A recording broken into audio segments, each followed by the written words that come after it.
திகில் இரவு. இது ஒரு திகில் கதை.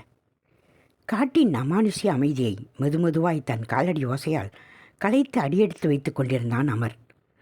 தொலைவில் தெரிந்த தெரு விளக்குகளும் மின்னி மின்னி மறைந்தது. அவன் தலை மறைந்ததும் தன்னிச்சையாய் ஒளி மறைந்து உறக்கத்தில் தள்ளப்பட்ட எந்த ஒரு எடக்கும் அடக்குமின்றி தன் நடையை தொடர்ந்த அமர் தன் பின் கேட்ட வேறொரு காலடி ஓசையில் திடுக்கிட்டு நின்றான். சுற்றி எங்கிலும் மரங்கள், அடர்ந்து வெளிச்சமும் வரவிடாது இருளை பூசிக்கொண்டிருக்க, நிலவானவனோ எப்போதோ தன் வேலையை முடித்து மறுவேளை பார்க்க எதிர் திசையில் சென்றிருந்தான். அமரின் கோழி குண்டு கண்ணுகள் அங்கும் இங்கும் நடனமாட தொண்டையில் எச்சிலை கூட்டி விழுங்கியவன் திகில் கலந்த பார்வையை சுற்றி சுழல விட்டு ஓரடி முன்னோக்கி எடுத்து வைத்தான். அவன் பின் முன்பைப் போலவே மீண்டும் ஒரு காலடி ஓசை தெளிவாய் கேட்க அமரனின் இதயத்தில் பயபந்து மெதுமெதுவாய் உருளத் தொடங்கியது. பேய் கதைகளில் உள்ளவை போல் பின் ஒரு சத்தம் கேட்டால் எவனுக்குத்தான் பயம் இருக்காது? 1000 தான் இருந்தாலும் அம்மாவின் நடுஜாமத்தில் போனால் காத்து கருப்பாண்டிருஞ்சாமி, காத்தால் போய்க்கலாமையா என்ற சொல்லை மீறி மதுரை வீரன் கணக்காய் வந்தது தவறுதான் என புத்தி முழக்கமிட்டது. இப்போது புலம்பி பிரயோஜனமில்லை என மனம் சப்தமிட வேறு வழி தேடி கண்கள் அலைபாய்ந்த நேரம் அவனின் செவி அருகில் அதிக சத்தத்துடன் அவன் கழுத்தை தீண்டியது அந்த மூச்சுக்காற்று. ஒரு நொடி கண்களை 4 மீட்டர் அகல விரித்து அமர் மெதுமெதுவாய் தலையை மட்டும் திருப்பி பார்க்க கோரமாய் கத்திக்கொண்டு அவன் மீது பாய்ந்தது ஒரு திகில் முகம்.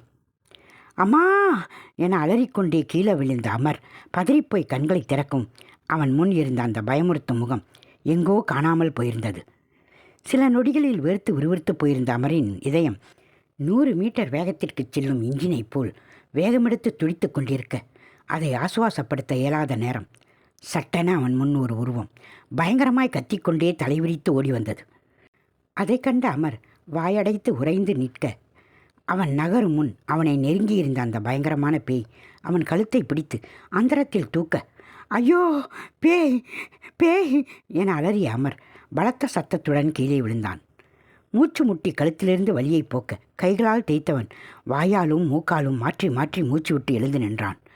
மீண்டும் இப்போது அவ்விடம் முழுவதும் நிசப்தம் கூடியிருக்க, உடலில் எழுந்த நடுக்கத்தை மறைக்க எண்ணாத அவன் மெல்ல பின்னோக்கி நகர்ந்தவாறே, வேண்டாம், நான் நான் எங்கள் வீட்டுக்கு ஒரே பையன், என்னை எதுவும் செஞ்சிடாதீங்க, நான் நான் அப்படியே போயிடுறேன், ப்ளீஸ் என்னை விட்டு என கூற வந்தவன் அதற்கு மேல் தொடர இயலாமல் திக்கி திணற அவன் முன்னே 10 அடி தூரத்தில் இருளில் இருந்த மரத்தின் பின்னால் இருந்து தலையை மட்டும் எட்டி பார்த்து கொண்டிருந்தது அந்த பேய். அதைக் கண்டு அமரரின் இதயம் மீண்டும் வேகமாக துடிக்க, தலைக்கு மேல் ஏதோ பாய்வதைப் போல் பிரம்மகள் தோன்ற தலையை சிலுப்பிவிட்டு பார்த்தவனுக்கு அவ்விடத்தில் இப்போது அந்த பேய் தெரியவில்லை. அமர், ஐயோ மாரியம்மா, காளியம்மா, என்னை மட்டும் காப்பாற்று, என்னை காப்பாற்று ஆத்தா என மனதிற்குள்ளே அனைத்து ஆத்தாக்களுக்கும் ஒரு விண்ணப்பத்தை போட்டவன் இப்போது கந்தசஷ்டி கவசத்தை முணுமுணுத்தவாறு மெதுவாய் அங்கிருந்து நகர, பார்க்க சரியாக அவன் முன் மேலிருந்து ஏதோ ஒன்று தொபகடீர் என்று குதித்தது.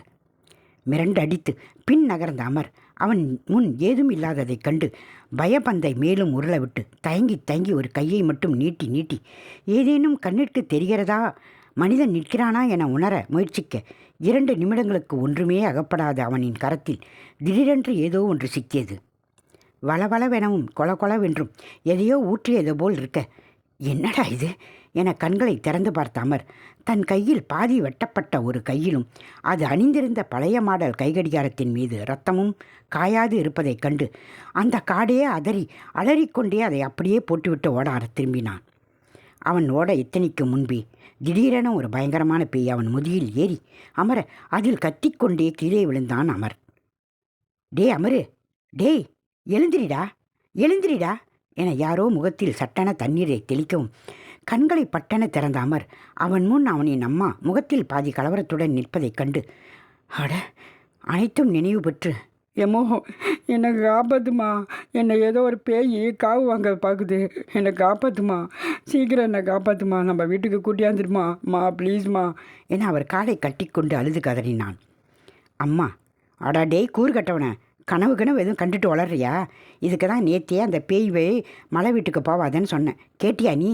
ராத்திரி புத்து பிடிச்ச மாதிரி வந்து படுத்துட்டு இப்போ ஏன் உசுரை வாங்கிட்டு கிடக்கிறான். போய் தண்ணியை பிடிச்சி எடுத்துட்டு வா, லாரிக்காரமாக போயிட போகிறான் என்றவாறு 2 சில்வர் குடங்களை அவனிடம் கொடுத்துவிட்டு இன்னும் கரித்து கொட்டியவாறே சென்றார். அமர் கனவா என தலையை சொரிந்தவாறு சுற்றி பார்த்தவன் அவனது அறையின் கீழே கிடப்பதை உணர்ந்து, அட ஆமாம் கனவு, எவ்வளோ பயங்கரமான கனவு என பெருமூச்சு விட்டான். இப்போதே தமிழ்நாட்டின் எல்லைக்கு சென்றிருந்த அமரனின் உயிர் அவனிடமே மீண்டும் வந்தது. ஏதோ யமதர்மனிடமிருந்தே தப்பித்ததா எண்ணி ஆழ பெருமூச்சை இழுத்து விட்டவன் தன் தாய் கூறியதைப் போலவே குடங்களை எடுத்துக்கொண்டு தண்ணீர் லாரி அருகில் சென்றான். தண்ணீர் லாரி அண்ணனும் அமரனை கண்டதும் புன்னகைத்து குடத்தை அந்த அண்ணனிடம் கொடுத்தவன் எதேச்சையாய் தனது இடதுகரத்தை பார்த்துவிட்டு முதுகு சில்லிட உடல் சிலிர்த்து அங்கேயே மயங்கி விழுந்தான். லாரி அண்ணன், டே தம்பி தம்பி என்னடா விழுந்துட்ட என்றவாறு அவனை பிடிக்க முன்வர கீழே சரிந்து விழுந்த அமரின் கைகளில் இருந்து கொண்டு அவனை பார்த்து மின்னியது அமரனுக்கு காட்டில் கிடைத்த கையில் ரத்தம் படிந்து இப்போது காய்ந்து போயிருந்த அதே கைகடிகாரம்.